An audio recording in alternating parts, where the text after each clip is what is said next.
Assalamualaikum warahmatullahi wabarakatuh. Saya Feren Alvina dengan NIM 240095. Pada video kali ini saya akan menjelaskan materi mikrokontroler untuk pertemuan keempat, yaitu jenis-jenis perangkat mikrokontroler. Di sini yang pertama klasifikasi berdasarkan arsitektur. Di sini dijelaskan dua arsitektur utama mikrokontroler. Arsitektur hardware memisahkan memori program dan memori data sehingga proses eksekusi lebih cepat. Yang kedua, arsitektur von Neumann menggunakan satu jalur untuk program dan data. Strukturnya lebih sederhana tapi lebih lambat. Lalu, klasifikasi berdasarkan lembar data. Slide ini membagikan mikrokontroler berdasarkan ukuran data yang diproses. 8 bit cocok untuk tugas sederhana, 16 bit lebih cepat dan efisien, 32 bit digunakan untuk aktivitas kompleks dan perform tinggi.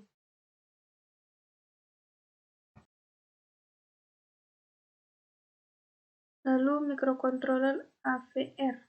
Ini adalah keluarga mikrokontroler yang populer di dunia pendidikan dan hobi. Keunggulannya mudah diprogram dan dokumentasinya lengkap, namun kurang cocok untuk aplikasi berat karena performnya terbatas. Lalu contoh seri AVR. Ini sebuah contoh AVR seperti Atmega 328P, Atmega 2560, dan Attini 85. AVR terkenal karena digunakan pada board Arduino.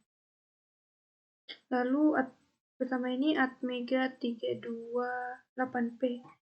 Ini mikrokontroler yang digunakan pada Arduino Uno menggunakan arsitektur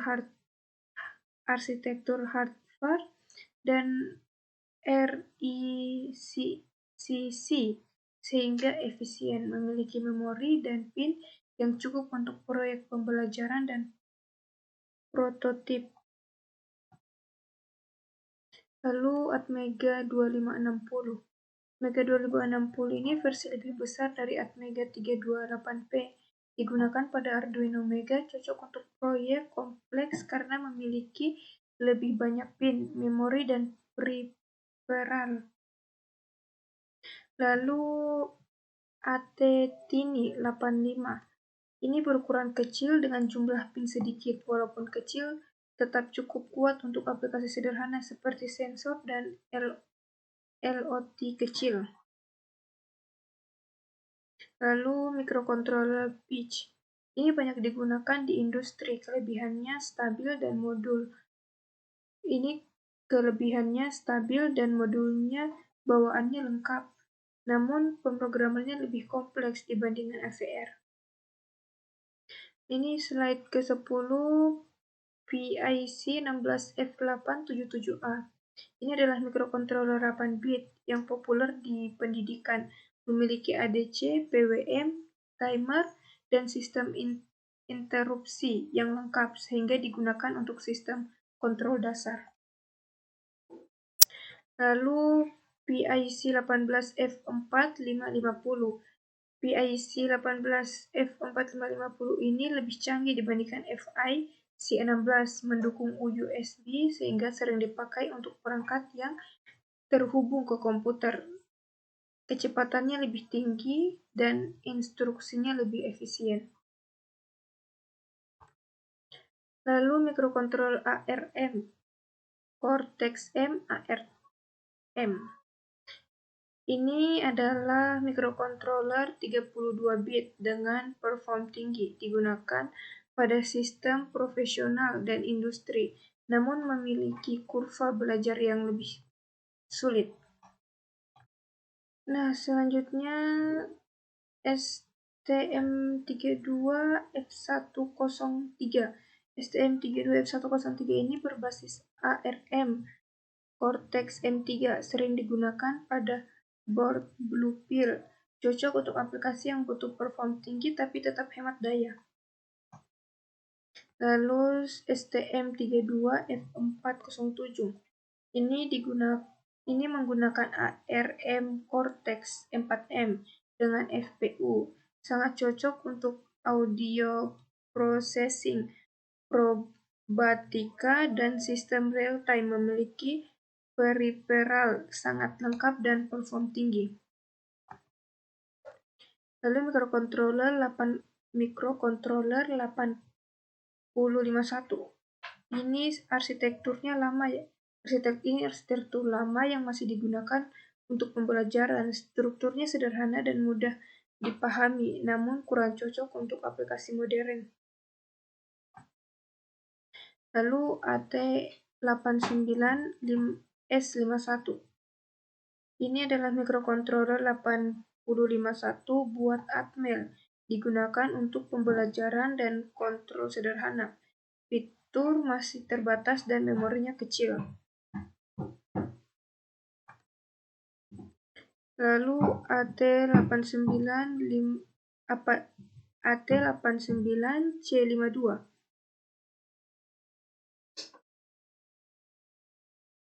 Ini AT89C52 adalah pengembangan arti AT85551, memiliki memori dan time lebih banyak, masih berbasis arsitektur 8051. Lalu mikrokontroler LOT. Slide ini memperkenalkan mikrokontroler khusus LOT ESP8266 dan ESP32, memiliki WiFi bawaan. ESP32 juga mendukung Bluetooth dan perform lebih tinggi. Lalu ESP8266 ini murah, hemat daya, dan mudah diprogram. Sering digunakan untuk LOT sederhana, mendukung berbagai mode WiFi. Lalu EPS32. EPS32 ini adalah versi canggih dari EPS8266, memiliki dual core Bluetooth dan banyak GPIO, cocok untuk LOT modern dan smart device. Lalu mikrokontroler MSP430. Ini terkenal sangat hemat daya, banyak digunakan pada perangkat berbasis baterai, cocok untuk sensor, wearable, dan alat medis. Nah, ini bagian fungsi utama MSP430. Ini menjelaskan keunggulan MSP430, memiliki model hemat daya ekstrim, clock fleksibel, dan peripheral analog persis. Kesimpulan masing-masing jenis mikrokontroler memiliki karakteristik, kelebihan, dan penggunaan khas sesuai kebutuhan aplikasi. Ini yang pertama, mikrokontroler AFR. Ini sangat cocok untuk pemula dan pembelajaran karena mudah diprogram, apalagi dengan Arduino. Fitur-fiturnya cukup lengkap untuk proyek sederhana sampai menengah seperti lampu otomatis, sensor, dan prototip alat. Kekurangannya, kecepatan dan performnya masih terbatas, jadi kurang cocok untuk aplikasi berat. Intinya, AFR ini ideal untuk belajar dan proyek embedded dasar. Yang kedua, mikrokontroler PIC. Ini banyak dipakai di dunia industri karena stabil dan andal. Model analognya kuat seperti ADC, PWM, dan timers. Seri PIC 18 lebih modern karena mendukung USB dan kecepatan lebih tinggi. Walaupun pemrogramannya lebih kompleks, PIC ini tetap unggul untuk sistem industri skala kecil sampai menengah. Intinya, PIC ini cocok untuk aplikasi yang butuh kestabilan dan keandalan. Lalu kesimpulan yang ketiga, ARM Cortex-M menawarkan perform sangat tinggi dengan clock besar dan peripheral canggih seperti DMA, CAN, USB, dan DPC, cocok untuk robotika, sistem real-time, dan pengolahan sistem. Namun tingkat kesulitannya lebih tinggi dibandingkan FVR atau PIC. Intinya STM32 ini cocok untuk aplikasi profesional dan industri perform tinggi. Yang keempat, microcontroller 8051. Ini arsitektur lama yang masih sering dipakai untuk pembelajaran karena strukturnya sederhana dan mudah dipahami, namun fitur dan kecepatannya ini rendah sehingga kurang relevan untuk aplikasi modern. Intinya 8051 ini cocok untuk belajar konsep dasar microcontroller, bukan untuk sistem canggih. Lalu yang kelima, microcontroller MOT. Ini unggul karena sudah memiliki WiFi bawaan, ESP32, lebih kuat karena mendukung Bluetooth, dual core, dan banyak peripheral. Sangat cocok untuk smart home dan load modern. EPS ini intinya memiliki pilihan terbaik untuk aplikasi load dan konektivitas nirkabel. Yang keenam, microcontroller ultra low power.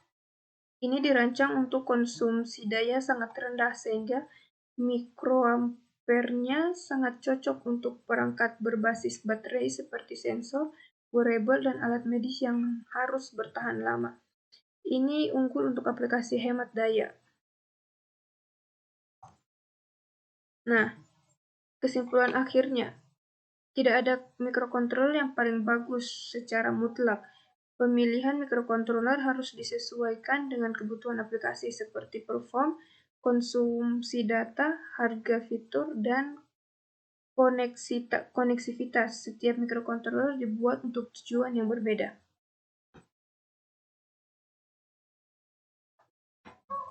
Baik, sekian dari saya. Bila itu video. Assalamualaikum warahmatullahi wabarakatuh.